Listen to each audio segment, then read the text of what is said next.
Қаңғып квартирада жүрміз, әркімнің қорасын жағалап 15 жыл бойы дейді. Такон дейді. Такон сенің басыңдағы бұл қиындықты шешудің жалғыз жолы оппозициялық күреске аттану.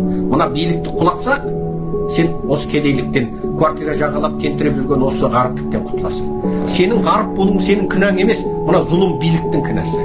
Егер бұлар әділетті болғанда, мына зұлым билік зұлым болмағанда, орыстың Қытайдың иті болмағанда, қазақ жеріндегі байлық сені жатқызып қойып, арабтар ұстап, үйіңде жатып ай сайын мұнай газдан түскен табысты алып отыратын еді. Ал сен қазір қаңғырып квартирада жүрміз 15 жыл болды дейсің, Такон. Ол сенің кінә емес, мына зұлым биліктің кінәсі.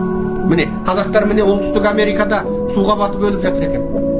Сол мына билік зұлым болғандықтан қазақтар екі қолға бір күрек жұмыс таппай, тентіреп өз жерінде өзі тіршілік жасай алмай, шетелге кетуге мәжбүр болды. Неге? Кредит ауыр, процент жоғары, жұмыс жоқ, өндіріс жоқ, әудесі түкірсе штраф, камера штраф.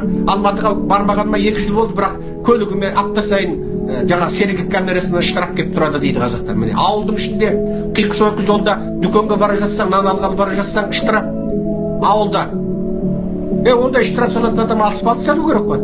Ана қиқы-шойқы біріне бірі жалғаған, тіпті ең соңында оны бүйтіп неменемен скотчтап қойған жерге сергектің камерасын қойып қойды. Штрафстан болып отыр.